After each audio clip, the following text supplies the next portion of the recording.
আমরা চাই না আগের ফ্যাসিস্ট সরকারের মতো ছাত্রদের উপর লিথাল উইপন ব্যবহার করতে, কেননা আজকের ছাত্ররা আগামীর নতুন বাংলাদেশ বিনির্মাণের কারিগর, এমন মন্তব্য করেছেন অন্তর্বর্তীকালীন সরকারের কৃষি ও স্বরাষ্ট্র উপদেষ্টা লেফটেন্যান্ট জেনারেল অবসরপ্রাপ্ত মোহাম্মদ জাহাঙ্গীর আলম চৌধুরী।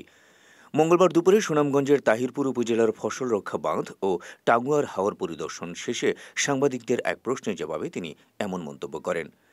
তিনি বলেন, দেশে বর্তমানে আইন শৃঙ্খলা পরিস্থিতির অনেকটা উন্নতি হয়েছে। দেশে আইন শৃঙ্খলা পরিস্থিতি স্বাভাবিক রাখতে দেশের সর্বস্তরের জনগণের অকুণ্ঠ সমর্থন থাকলে, দেশে স্থিতিশীল অবস্থা বিরাজ করলে দেশ অর্থনৈতিকভাবে এগিয়ে যাবে বলেও তিনি আশাবাদ ব্যক্ত করেন।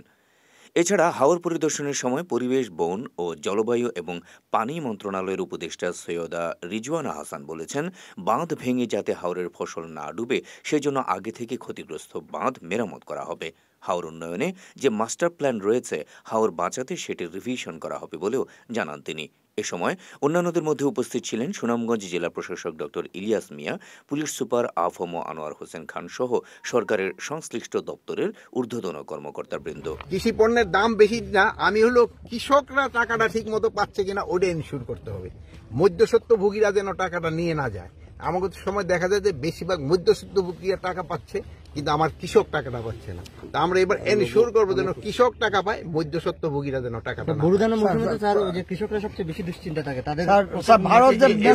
এবার কোনো দুশ্চিন্তার থাকার কোনো কারণ নেই।